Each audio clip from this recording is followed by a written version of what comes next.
चलिए black body radiation को समझते हैं कि ब्लैक बॉडी रेडिएशन क्या होता है। Body which have tendency to emit और एब्जॉर्ब एनर्जी कौन सा radiation of all the wavelength और frequencies known as black body radiation, यानी ऐसा बॉडी जो किसी भी वेवलेंथ या किसी भी फ्रीक्वेंसी के लाइट को एनर्जी को एब्जॉर्ब कर ले या इमिट कर ले, उसी को हम लोग ब्लैक बॉडी रेडिएशन कहते हैं। ब्लैक बॉडी मतलब क्या, कोई एक काला कलर का ब्लैक बॉडी है और वो रेडिएट करता है, उसको हम लोग आयरन की मदद से समझते हैं। यहाँ देखो, यहाँ फिगर दिख रहा होगा। इस फिगर में तुम देखोगे एक आयरन का रॉड है, ठीक है। उस आयरन के रॉड को जब हम लोग ब्लू फ्लेम की मदद से हीट किए, तो हीट करने से वो आयरन रॉड शुरुआत में देखोगे तो हल्का ऑरेंज कलर का हो रहा होगा, हल्का ऑरेंज। फिर थोड़ा सा देखोगे तो हल्का येलो कलर का हो रहा होगा। फिर थोड़ा सा देखोगे तो हल्का पूरा व्हाइट ऊपर तक होता गया होगा। तो इस फिगर में व्हाइट तक दिख रहा है। उसके बाद ये जो है फाइनली ब्लू कलर होता है। इसमें ब्लू कलर नहीं दिख रहा है, लेकिन फाइनली ये किस कलर में चेंज हो जाता है, ब्लू कलर में। तो इसी को हम लोग कहते हैं ब्लैक बॉडी रेडिएशन, यानी कि आयरन रॉड पूरा ब्लैक कलर का था, इसको हम लोग रेडिएट किए।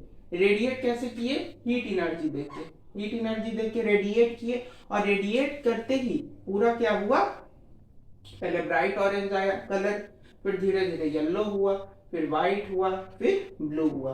और ये सारे जो कलर्स निकले ये क्या है, forms of energy, form of energy.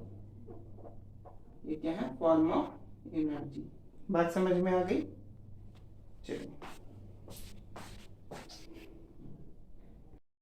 चलिए फोटो इलेक्ट्रिक इफेक्ट को समझते हैं।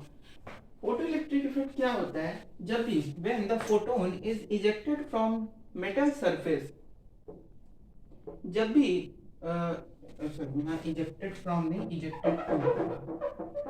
Ejected to metal surface, then it ejects electron known as photoelectric effect. मतलब जैसे एक, या फिगर में देखो, जैसे एक लाइट का सोर्स है, इस लाइट के सोर्स से जब हम लोग, इस लाइट के सोर्स, एक मेटल का सरफेस रखा हुआ है और एक लाइट सोर्स है, उस लाइट सोर्स से हम लोग जो है फोटोन्स क्या होते हैं, packets of energy. Packets of energy जो होता है उसको हम लोग क्वांटम कहते हैं, और लाइट के केस में उसी पैकेट ऑफ एनर्जी यानी क्वांटम को हम लोग फोटोन्स कहते हैं। तो जब लाइट को उस मेटल सरफेस पे डाले, फोटोन, तो वो मेटल सरफेस क्या किया कि इलेक्ट्रॉन्स को इजेक्ट करना स्टार्ट कर दिया, मतलब कि इलेक्ट्रॉन्स जो है उस मेटल सरफेस पे से निकलने लगे।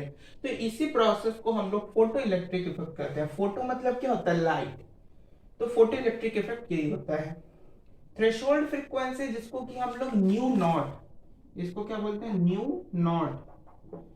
न्यू नॉट से डिनोट करते हैं।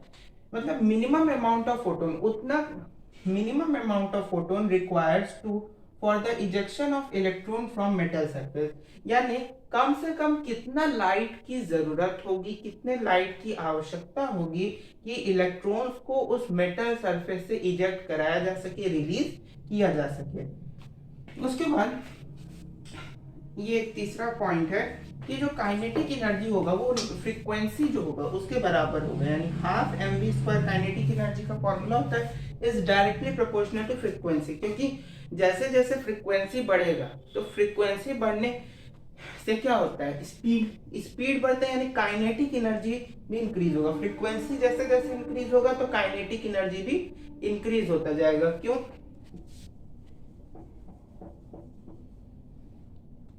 ठीक है।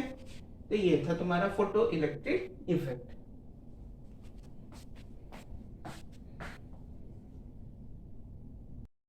चलिए प्लैंक्स क्वांटम थ्योरी को समझते हैं कि प्लैंक्स क्वांटम थ्योरी क्या होता है।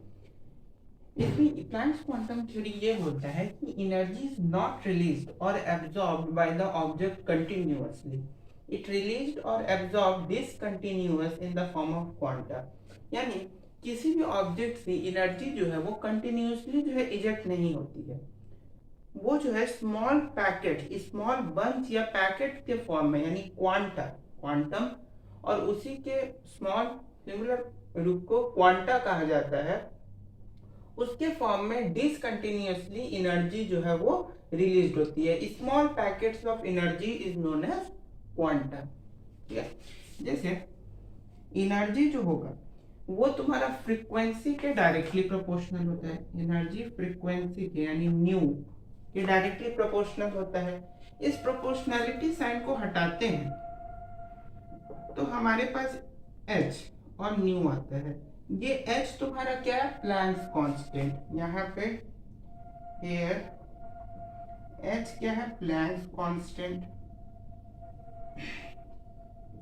प्लैंक्स कांस्टेंट जिसका वैल्यू कितना होता है, इसका वैल्यू होता है 6.63 इंटू 10⁻⁻34 जूल या 6.626 इंटू 10⁻⁻34 जूल -34 जूल।